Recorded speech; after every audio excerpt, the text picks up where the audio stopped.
The collection call came at 6:47 on a Tuesday morning. Marcus Webb didn't answer. He lay flat on the pull-out couch of his cousin's apartment in Akron, Ohio, staring at a water stain on the ceiling, listening to his phone buzz against the laminate floor. The caller ID read, Allied Recovery. The third time this week. He was 24 years old. He had $214 in a checking account, and he owed $61,400 across 4 credit cards, 2 personal loans, and a repossession deficiency on a 2018 Kia Optima they'd already taken back in November. He let it ring. Marcus grew up in Canton, Ohio, the kind of neighborhood where ambition was treated with suspicion. His mother, Denise, worked double shifts at a nursing home and still came up short on rent twice a year. His father left before Marcus could form a clear memory of him, just a smell of cedar cologne and the sound of a door closing. School never clicked. Not because Marcus wasn't sharp. He was, but because sitting still felt like punishment. He dropped out of McKinley High School in the spring of his junior year, 2 months before his 17th birthday, after failing 3 classes and getting into a fight that nearly got him expelled anyway. He spent the next 2 years doing what was available, stocking shelves at a grocery distribution warehouse, working the door at a bar on weekends, picking up cash jobs, painting houses in the summer. It felt like motion. It wasn't. At 19, he discovered car audio installation, dropped into it almost by accident when a friend's cousin needed help rewiring a subwoofer. Marcus had a feel for it. Clean installs, no rattles, customers kept coming back. He started doing jobs out of his cousin Darnell's garage, charging $120 to $300 a car. For a while, it was good. Good enough that he convinced himself it was a business. He took out a personal loan for $14,000 to buy proper tools and inventory. Then a second one for $8,000 to lease a bay in a small auto shop on Cleveland Avenue. Then the credit cards to bridge slow months, to buy supplies, to replace a compressor that burned out in February. The business folded in 18 months. Not from one catastrophic failure. From 100 small ones. A supplier who shorted him.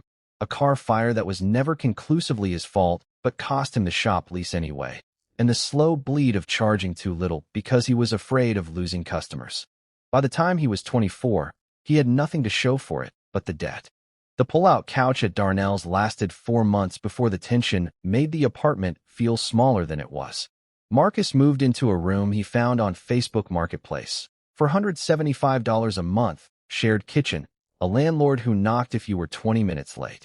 He worked at an Amazon fulfillment center on the night shift, 10 p.m. to 6:30 a.m., walking an average of 11 miles per warehouse floor per shift according to the app on his phone. His take-home was $2,190 a month after taxes. His minimum payments alone were $1,340. He ate a lot of rice. He bought store-brand everything. He turned off his phone's data plan and used the warehouse Wi-Fi during breaks to check his bank balance, which he did compulsively, sometimes 3 times in an hour, as though looking at the number would change it. The shame was the part nobody talks about. It lived in his chest, a low-grade pressure that never fully released. He stopped returning calls from his mother because she'd ask how things were going, and he couldn't make himself lie convincingly.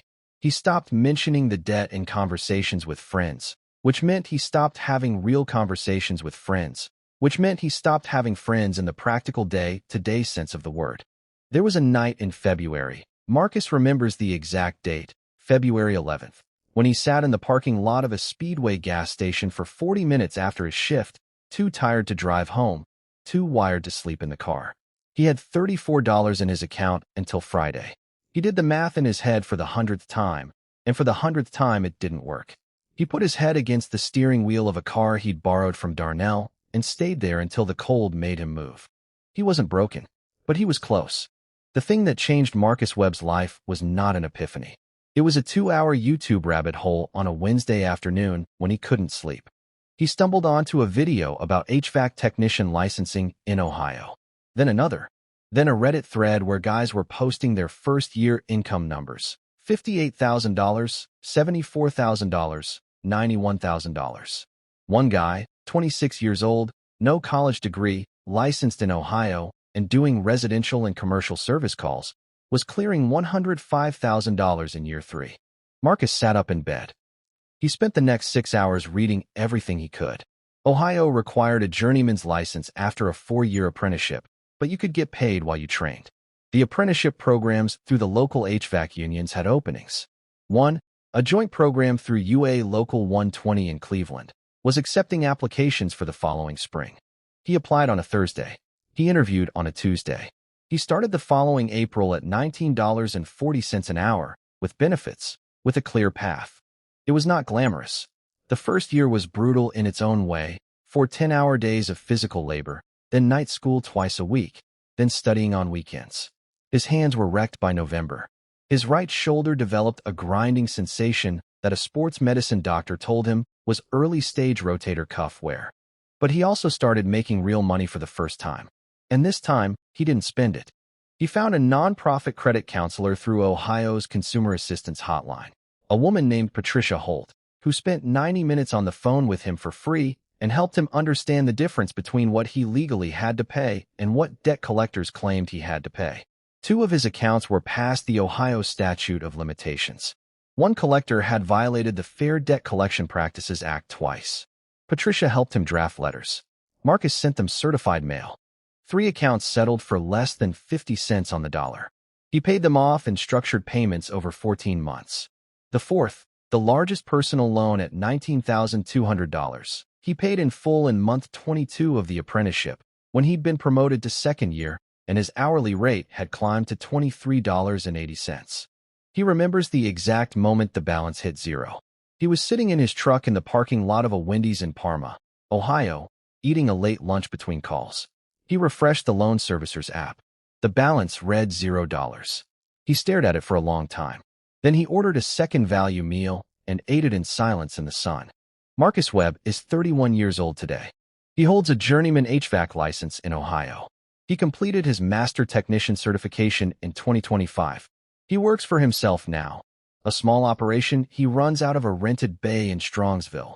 1 full-time employee, 2 part-time, and a wait list for new residential clients that runs 4 to 6 weeks out.